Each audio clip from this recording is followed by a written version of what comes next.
Welcome to our mini drone showdown. Today we're comparing two exciting options for drone enthusiasts: the DJI Neo 3 battery combo and the SIMREX X300C mini drone. We'll dive into their features, performance, and pricing to see which one comes out on top. Whether you're a beginner or looking for a fun gadget, we've got you covered.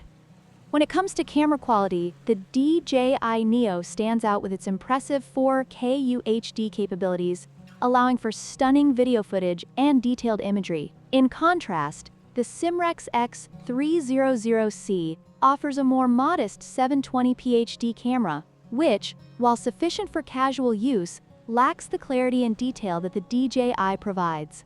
If high-quality video is a priority for you, the DJI Neo is the clear winner in this category.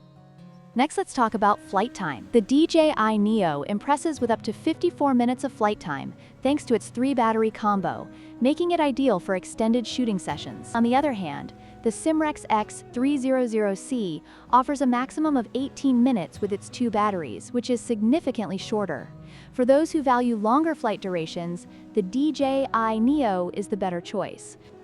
Finally, let's discuss user experience. The DJI Neo features a unique controller-free operation, allowing for easy takeoff and landing with just a palm gesture, making it incredibly user-friendly for beginners. In contrast, the SIMREX X300C requires a remote control for operation, which may be less intuitive for some users. If you prefer a hassle-free flying experience, the DJI Neo has the edge here. In conclusion, the DJI Neo 3-battery combo offers superior camera quality, extended flight time, and a more user-friendly experience, making it a fantastic choice for serious drone enthusiasts. However, if you're looking for an affordable option for casual use, the SIMREX X300C is a great entry-level drone. Don't forget to like, share, and subscribe for more comparisons and reviews.